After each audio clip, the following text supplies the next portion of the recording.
누군가에게는 평범한 하루였겠지만 저희 가족에게 그날은 생과 사를 가르는 갈림길이었습니다. 3살배기 리아가 KTX 고속열차 안에서 심장 발작을 일으켰던 그 순간 저는 두 눈을 감고 기도했습니다. 제발 이번엔 다르길. 제발 이 아이를 외면하지 말아달라고요. 일본에서는 모두가 고개를 돌렸습니다. 정중하지만 차가운 말투로 예의는 있었지만 손은 내밀지 않았습니다. 그때 느낀 고립감은 지금도 생생합니다. 그래서 한국으로 향하는 길 위에서 저는 아무 기대도 하지 않으려 했습니다. 하지만 서울에서 대전으로 향하던 그 열차 안에서 제 눈앞에 펼쳐진 건 전혀 다른 이야기였죠. 이 이야기는 단순한 감동이 아닙니다. 한 아이를 구한 수많은 손들, 그리고 그 손들 뒤에 숨겨진 나라의 얼굴에 관한 이야기입니다. 당신이 믿지 못할 정도로 따뜻한, 그러나 모두 사실인 한국에서의 실화. 이제부터 그 모든 과정을 들려드리겠습니다. 저는 마야라고 합니다. 영국 종합병원에서 코디네이터로 일하다가 교환 프로그램을 통해 일본 도쿄에 파견되어 몇 개월 동안 일하게 되었죠. 처음엔 기대가 컸습니다. 의료기술이 뛰어난 나라라는 인식 때문이었고, 실제로 병원은 깔끔했고, 절차도 철저했습니다. 하지만 시간이 지나면서 알게 되었어요. 그 모든 것이 외국인인 저에게는 차갑게 느껴졌다는 걸요. 겉으로는 친절하지만 마음이 느껴지지 않았습니다. 특히 저에게는 심장질환을 앓고 있는 딸 리아가 있었기에 늘 조심스럽고 불안했는데 그런 저의 사정까지 이해해주는 사람은 없었어요. 어느 날이었습니다. 병원 근무가 없는 주말이었고 리아와 함께 도쿄 시내로 나들이를 나갔죠. 지하철 안은 사람들이 많았지만 조용했고 모두들 자신의 스마트폰에 집중하고 있었어요. 그런데 갑자기 리아가 제 품에서 몸을 떨기 시작했어요. 저는 본능적으로 알았죠. 심장 발작이 시작됐다는 걸요. 얼굴이 창백해지고 입술이 푸르게 질리기 시작했습니다. 저는 다급하게 외쳤어요. 아이 좀 도와주세요. 혹시 의사 계신가요? 하지만 주변 사람들은 고개를 돌리거나 그저 자리를 피할 뿐이었어요. 한 여성은 작게 죄송합니다 라고 말하며 다른 칸으로 가버렸고 어떤 남성은 불쾌하다는 듯 인상을 찌푸리기까지 했습니다. 아무도 다가오지 않았습니다. 저는 리아를 안고 지하철에서 내려 인근 병원으로 뛰었습니다. 병원에 도착했지만 문제는 또 있었습니다. 접수대에서 외국인이라고 하니 보험 증명서를 요구했고 언어가 잘 통하지 않아 진료까지 서류 작성만으로도 한참이 걸렸습니다. 저는 다급하게 말했어요. 지금 아이가 숨을 제대로 못 쉬어요. 제발 먼저 좀 봐주세요. 하지만 돌아오는 대답은 매뉴얼에 따라야 한다는 말뿐이었습니다. 결국 리아는 뒤늦게 치료를 받았고 저는 병원 대기실 한쪽에 주저앉아 눈물을 흘렸어요. 무언가 무너지는 느낌이었습니다. 사람들은 겉으로는 친절했지만 그 안에 정은 없었습니다. 그날 이후 저는 결심했죠. 이곳은 우리 아이가 살기에 적합한 나라가 아니라고요. 며칠 후 한국 서울의 국제병원으로의 교환 근무 제안을 받았을 때 저는 망설이지 않았습니다. 솔직히 말하면 기대보다는 걱정이 컸습니다. 일본에서의 경험이 깊은 상처로 남아 있었거든요. 한국도 비슷하지 않을까 두려웠습니다. 하지만 저는 다시 한번 믿어보기로 했습니다. 우리 딸을 위해서라도요. 서울에 도착한 첫날, 저는 공항에서부터 확실히 뭔가 다르다는 걸 느꼈습니다. 환영 인사를 건네는 병원 코디네이터의 표정에는 진심이 담겨 있었고 복잡한 서류 작업도 빠르게 마무리됐습니다. 무엇보다도 인상 깊었던 건 리아를 배려해준다는 말이 입에 익은 듯 자연스러웠다는 점이었어요. 저는 속으로 되뇌었죠. 아직은 긴장을 풀 수 없어. 일본에서의 기억이 너무 강하게 남아 있었거든요. 처음 병원에 출근한 날, 저는 담당 팀장 박선영 간호사에게 인사를 드렸습니다. 박선영 간호사는 환하게 웃으며 손을 내밀었고 그 손을 잡았을 때 왠지 모르게 안도감이 밀려왔습니다. 마야 씨, 우리 병원은 서로 돕는 분위기니까 걱정 말아요. 이 한마디에 저는 조금 마음이 풀리는 걸 느꼈습니다. 병원 구조는 익숙했지만 동료들이 보여준 태도는 일본과는 달랐습니다. 리아는 근처 유치원에 다니기 시작했는데 그곳에서도 저는 놀랐습니다. 교사들은 리아의 건강 상태를 꼼꼼히 확인하고 어떤 상황이든 바로 연락하겠다고 다짐해 주었어요. 심지어 유치원 원장은 리아가 갑작스럽게 아플 경우 대비해 보건 선생님과 직접 연결해 두었다며 제게 일일이 설명해 주셨죠. 그 순간 저는 말로 표현할 수 없는 감정을 느꼈습니다. 우리 아이를 진짜 걱정해 주는구나 하는 마음이었어요. 하지만 아직 완전히 안심할 순 없었습니다. 낮엔 괜찮아 보여도 밤이 되면 리아의 숨소리에 귀를 기울이게 되었고 병원에서 일하면서도 문득문득 만약 이곳에서도 외면당한다면이라는 불안이 고개를 들었습니다. 이곳은 분명 다르다고 느끼면서도 쉽게 믿을 수 없던 이유는 그만큼 일본에서의 일이 제게는 깊은 상처였기 때문일 겁니다. 며칠 후 병원에서 저에게 뜻밖의 제안을 해왔습니다. 대전의 국제심장센터에 견학을 다녀오지 않겠냐는 거였어요. 리아의 건강에 도움이 될 수도 있을 것 같다는 생각에 저는 망설임 없이 고개를 끄덕였습니다. 그리고 리아와 함께 고속열차를 타고 대전으로 향하게 됐습니다. 서울역에 도착한 아침, 저는 리아의 가방을 다시 한번 열어보며 준비물을 점검했습니다. 약통, 의료기록, 비상연락카드까지 모두 챙겼는지 확인한 뒤 가볍게 숨을 내쉬었죠.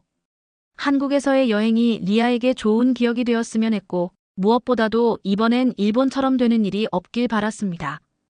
역 내부는 정말 정돈되어 있었습니다. 입구에는 커다란 한글과 영어 안내판이 나란히 있었고 직원들도 저희가 외국인임을 알아보자 먼저 다가와 도와주었어요. 리아는 손을 꼭 잡고 있었지만 눈은 이리저리 바쁘게 움직였습니다. 모든 것이 신기한 듯 기차 창문 너머로 눈을 반짝이며 웃고 있었죠. KTX에 올라타고 좌석에 앉았을 때 저는 그 편안함에 한 번 더 놀랐습니다. 좌석 사이가 생각보다 넓고 깨끗했으며 창문은 아이키에 맞춰져 있어서 리아가 밖을 보기에 딱 좋았어요. 열차가 움직이기 시작하자 리아는 창밖을 바라보며 말했습니다. 엄마, 여기 하늘이 더 파래 보여요. 그 말을 듣고 저도 고개를 들어 창밖을 바라봤습니다. 구름이 천천히 흐르고 멀리 보이는 산들과 강이 조화를 이루고 있었어요. 일본에서 지하철만 타던 우리 모녀에게는 새로운 풍경이었죠. 열차 안에는 안내방송이 규칙적으로 나오고 직원들은 친절하게 좌석을 돌며 승객들을 살폈습니다. 리아가 발을 떨고 있을 때 한 승무원이 다가와 웃으며 말했죠. 기차 처음 타보세요? 저는 고개를 끄덕이며 미소를 지었고 리아도 부끄러운 듯 고개를 숙였습니다. 승무원은 리아에게 조그마한 스티커를 건넸어요. 아이가 기뻐하며 그것을 받아드는 모습을 보며 저는 안도와 함께 잊고 있던 감정을 느꼈습니다. 환영받고 있다는 느낌이었어요. 하지만 마음 한켠에는 여전히 불안이 남아 있었습니다. 갑자기 발작이 오면 어쩌나, 혹시 약을 못 찾으면 어쩌나, 혹시 여기 사람들도 일본처럼 외면하면 어쩌나. 저는 손에 힘을 주며 조용히 속삭였습니다. 이번에는 제발 달랐으면 좋겠다고. 열차가 대전을 향해 부드럽게 달리고 있었습니다. 리아는 제 옆에서 창밖을 바라보다가 어느새 조용히 잠이 들었죠. 저는 아이의 얼굴을 들여다보며 안도와 동시에 긴장된 마음을 다잡았습니다. 평온한 순간일수록 더 조심해야 한다는 걸 저는 일본에서 뼈저리게 배웠으니까요. 그런데 한참을 그렇게 지나고 나서였습니다. 리아가 몸을 뒤척이기 시작했어요. 처음엔 그냥 잠결에 움직이는 줄 알았지만 곧 얼굴이 창백하게 질리고 작은 입술이 푸르게 변해가는 걸 보고 저는 직감했습니다. 발작이 시작된 겁니다. 리아! 저는 급히 아이를 안아 올렸고 아이의 몸이 점점 차가워지고 있다는 걸 느꼈습니다. 저는 목이 메인 채 주변을 향해 외쳤어요. 제발 도와주세요. 아이가 심장병이 있어요. 의사 계신가요? 그 순간 수많은 기억이 번개처럼 머릿속을 스쳤습니다. 일본 지하철 안에서 리아가 똑같이 쓰러졌을 때 아무도 저희를 도와주지 않았던 그 시간. 사람들의 차가운 시선, 피하는 몸짓. 똑같은 일이 벌어지는 건 아닐까, 또 외면당하는 건 아닐까 두려움이 몰려왔습니다. 그러나 이번에는 달랐습니다. 제 말을 들은 몇몇 승객들이 자리에서 벌떡 일어나기 시작했어요. 어떤 젊은 남성은 제게 다가와 묻기도 했습니다. 괜찮으세요? 아이가 어디가 아픈 거예요? 저는 떨리는 목소리로 설명했습니다. 심장 질환이 있어요. 지금 발작이 온 것 같아요. 약이 있어야 해요. 하지만 당황한 나머지 약이 든 파우치를 어디에 넣었는지 기억이 나질 않았습니다. 가방을 마구 뒤지면서도 손이 떨렸고 심장은 미친 듯이 뛰기 시작했어요. 리아는 점점 의식을 잃어가고 있었고 저는 점점 무너져 갔습니다. 그때였습니다. 반대편 좌석에 앉아있던 중년의 여성이 자신이 간호사라고 말하며 가까이 다가왔습니다.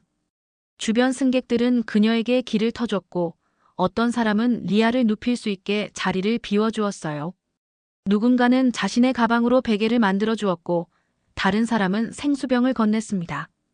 열차 전체가 하나가 되어 움직이고 있었어요. 저는 울먹이며 말했죠. 정말 감사해요. 일본에서는 아무도. 간호사는 조용히 고개를 끄덕이며 말했습니다. 여긴 한국이에요. 다 같이 도와야죠. 걱정 마세요. 순간 무언가가 제 가슴 깊이 들어왔습니다. 외국인이라는 이유로 외면당하지 않는다는 느낌. 사람과 사람이 맞닿는다는 따뜻함. 리아가 여전히 힘겨워하고 있었지만 저희는 더 이상 혼자가 아니었어요. 리아의 호흡은 여전히 불규칙했고 손발은 차갑게 식어 있었습니다. 열차 안은 긴장감으로 가득 찼고 저는 땀이 식을 틈도 없이 가방 속을 뒤졌습니다.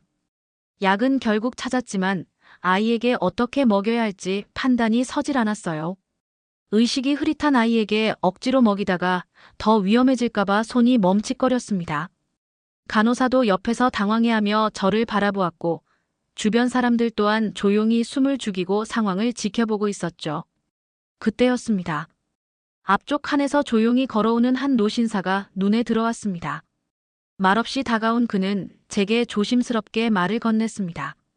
제가 좀 도와드려도 될까요? 저는 소아과에서 오래 일했습니다. 그 말에 저는 무언가에 홀린 듯 고개를 끄덕였고 노신사는 무릎을 꿇고 리아의 얼굴을 살폈습니다. 침착한 손놀림으로 아이의 맥박을 짚고 눈꺼풀을 들어 확인한 뒤 부드럽게 말했어요. 아이는 지금 산소가 부족한 상태입니다. 고개를 약간 뒤로 젖히고 기도를 확보해야 합니다. 자리를 넓게 비워주실 수 있나요? 승객들은 곧바로 반응했습니다. 어떤 이는 자신의 좌석을 통째로 비워주었고 다른 사람은 가방으로 베개를 만들어 주었어요.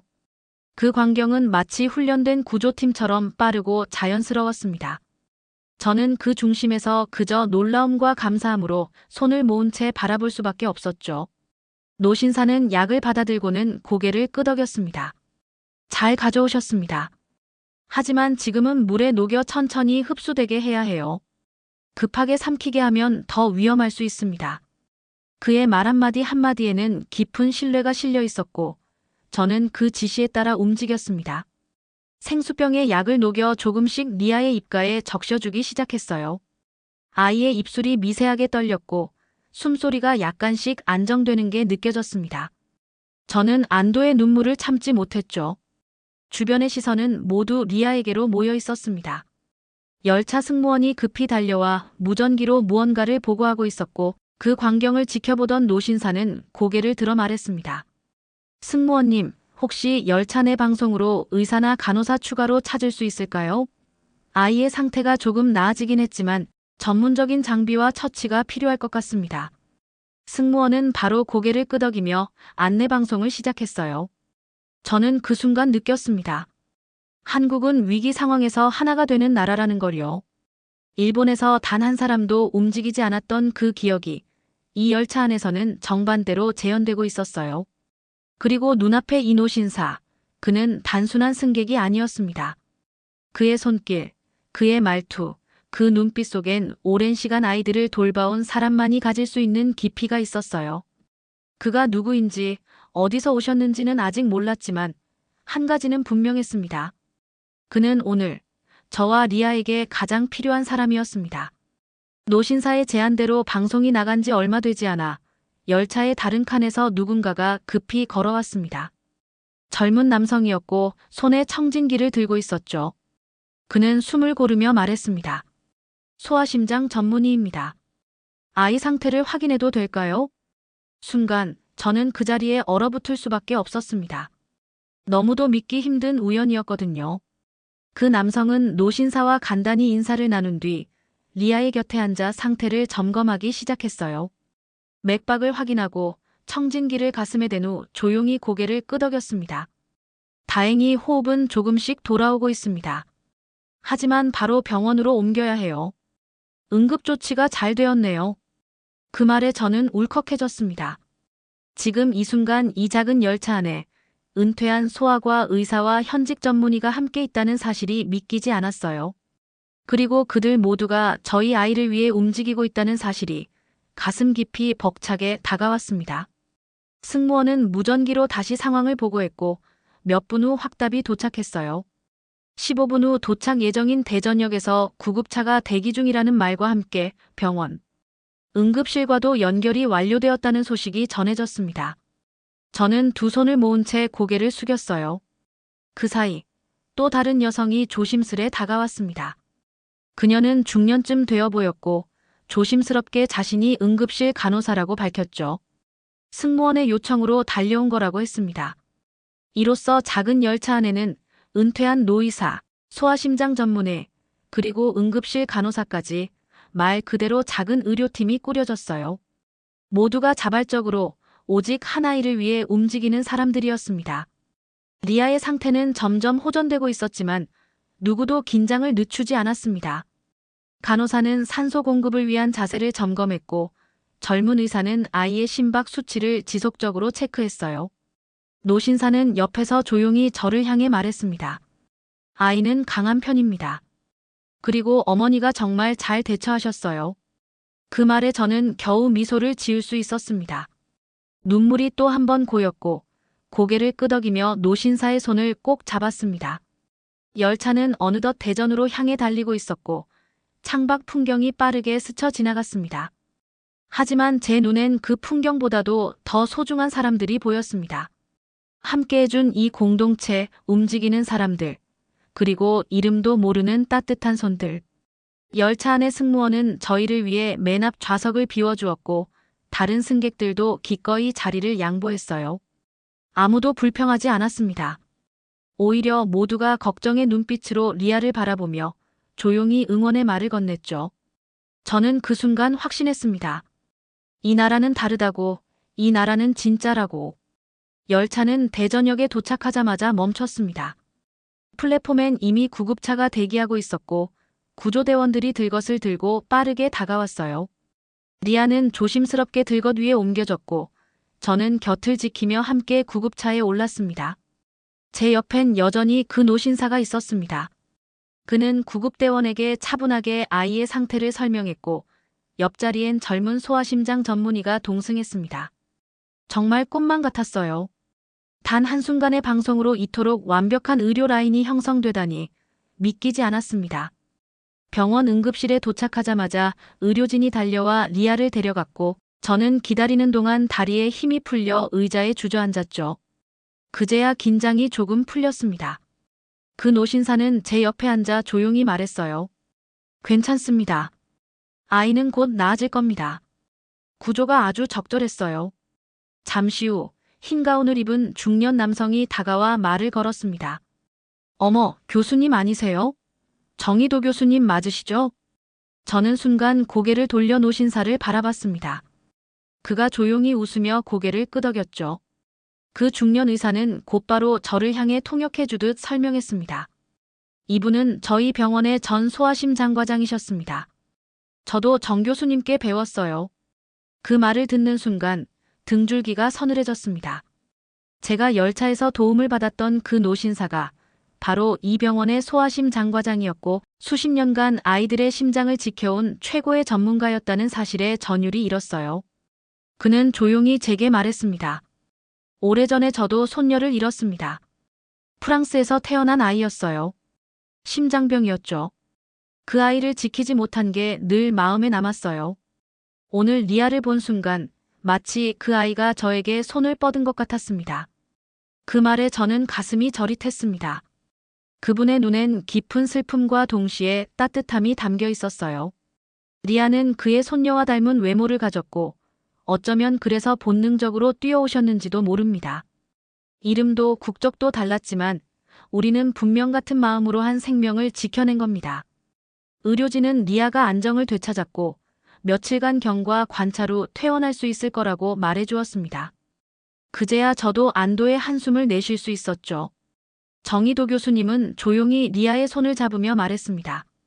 이 아이는 아주 강해요. 그리고 어머니도 강하시네요. 이제 한국에서 좋은 시간만 있었으면 좋겠습니다. 며칠 뒤 리아는 놀라운 회복력을 보이며 빠르게 건강을 되찾았습니다. 의료진들도 예상보다 빠른 회복 속도에 감탄했고 병실 분위기는 점점 밝아졌어요. 리아는 어느새 병원 복도를 혼자 걸을 정도로 회복되었고 정의도 교수님은 매일 아침 병실에 들러 리아의 상태를 확인해 주셨어요. 하루는 교수님이 분홍색 상자를 하나 들고 병실에 들어오셨습니다. 리아에게 선물이 있다며 조심스럽게 건네셨죠. 상자 안에는 작고 정갈한 한복이 곱게 접혀 있었고 리아는 두 눈을 반짝이며 말했습니다. 이거 공주님 옷이에요? 교수님은 웃으며 고개를 끄덕였고 저는 리아의 옷을 갈아입히며 조심스레 여쭈었습니다. 정말 이렇게까지 해주셔도 괜찮으세요? 그는 말없이 고개를 끄덕이셨고 잠시 후 제게 작은 편지 봉투 하나를 건넸습니다. 나중에 천천히 읽어보라는 말과 함께였죠. 퇴원날 병원 직원들이 리아를 배웅해 주었고 저는 감사 인사를 연신 전하며 서울행 KTX에 다시 몸을 실었습니다. 그날 밤 숙소에 도착한 뒤 편지를 열어 읽었어요. 마야 씨, 우리의 만남은 단순한 우연이 아니었다고 믿습니다. 저는 마리를 잃은 뒤 마음에 커다란 빈자리가 있었습니다. 그런데 리아를 통해 그 자리가 조금은 채워졌습니다. 서울에 있는 동안 리아를 제 손녀처럼 생각하고 지켜보고 싶습니다. 언제든 연락 주세요. 정의도 드림. 편지를 다 읽고 나서 저는 조용히 눈을 감았습니다. 그리고 마음속 깊은 곳에서 무언가가 풀려나가는 걸 느꼈습니다. 이국의 땅에서 우리는 진심 어린 마음을 만났고 새로운 가족을 얻었습니다. 그날 이후 저희는 서울에서 완전히 정착하게 되었고 저는 병원과 정식 계약을 맺게 되었습니다. 리아는 근처 유치원에 다니며 한국어도 조금씩 배우기 시작했고 정의도 교수님은 종종 저희를 집으로 초대해 직접 끓인 된장찌개를 먹여주셨어요. 리아는 교수님을 한국 할아버지라 부르며 따르기 시작했죠. 언젠가 저는 교수님께 말씀드렸습니다. 제가 언젠가 영국과 한국을 잇는 다리가 될 수 있으면 좋겠어요. 그분은 고개를 끄덕이며 조용히 말씀하셨습니다. 이미 당신은 다리가 되었어요. 그리고 리아는 그 다리를 더 단단히 만들 거예요. 지금도 저는 그날을 떠올리면 눈시울이 뜨거워집니다. 이름도 얼굴도 몰랐던 사람들이 보여준 따뜻함. 위기 속에서 서로를 외면하지 않고 당연하다는 듯 손을 내미는 이 나라. 한국에서 우리가 만난 건 단순한 의술이 아니었습니다. 바로 사람의 마음이었죠. 이 이야기가 누군가에겐 위로가 되고 누군가에겐 새로운 시선이 되길 바랍니다. 그리고 혹시 오늘 당신도 누군가에게 손을 내밀 기회가 있다면 망설이지 않았으면 합니다. 제 이야기 끝까지 들어주셔서 정말 감사합니다. 이 이야기가 마음에 남으셨다면 좋아요와 구독으로 함께 해주세요. 다음 이야기에서도 따뜻한 만남으로 다시 찾아뵙겠습니다.